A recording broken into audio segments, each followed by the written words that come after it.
बरेण्य सभापति महोदय, मोर सहकर्मी शिक्षक और शिक्षयित्री वृंद एवं मोर अति आदरर छात्र छात्री माने आज पवित्र शिशु दिवस अवसर में समस्त छात्र छात्री मानू अनेक अनेक शुभेच्छा और शुभकामना। एहिपरि एक शुभ दिन में प्रधान शिक्षक महोदय मोर प्रिय छात्र छात्री मानू संबोधित करिवार सुजोग देथिबारु मोर आंतरिक धन्यवाद ज्ञापन करुछि। पिलामाने आज हेउछि तुमମାନଙ୍କ ପାଇଁ ଏକ गौरवमय दिवस। आज हेउछि भारतर प्रथम प्रधानमंत्री तथा स्वाधीनता संग्रामी जे कि शिशु मानक अधिक भल पाउथिले सेही महान व्यक्तिଙ୍କର पवित्र जन्म दिवस। तांको हृदय शिशु मानक प्रति रहिथिबा तांकर स्नेह और सेमानक उज्जवल भविष्यत पई तांकर दूरदृष्टि को सम्मान जणाई प्रति वर्ष नवेम्बर मास 14 तारिख को आम शिशु दिवस रूपे पालन कर आसुछु।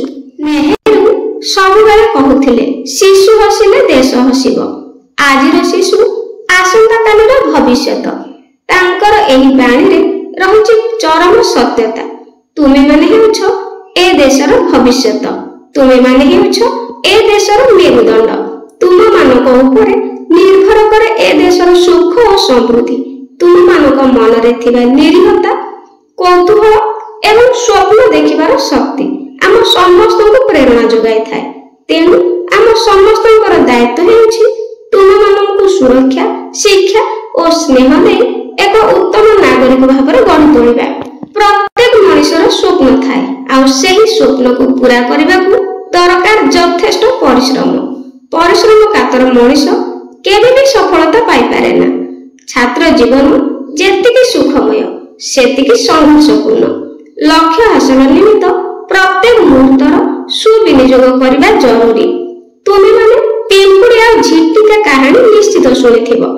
केवल हसी खेली समय बिताउथिबा मनुष्य केवल दुख ही भोग करे। मन रख पिला माने परिश्रम ही सफलतार चाबिकाठी। ग्रीक दार्शनिक एरिस्टोटल मध्ये कहिसेंती Man is a social animal. He who lives without society either a beast or a god.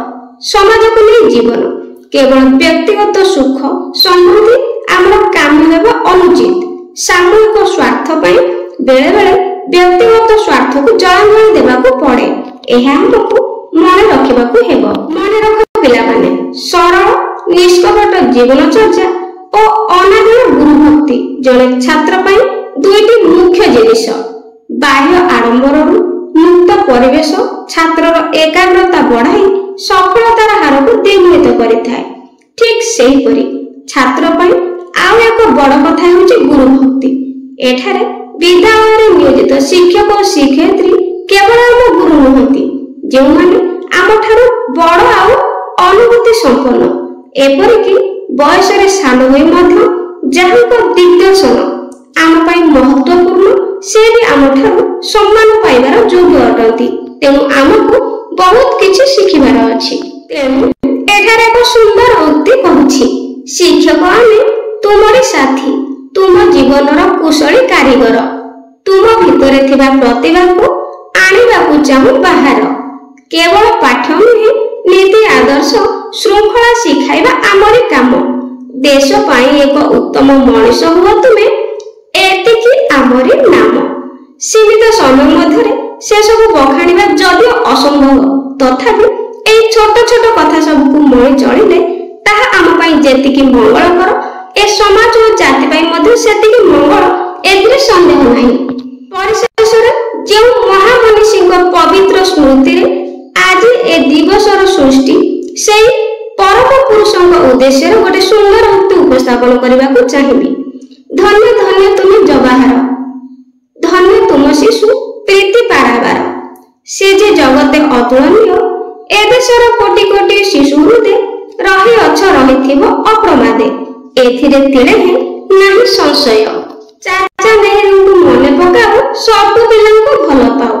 लाल गोलाप लगाउथिले पिलांको से केते स्नेह देउथिले।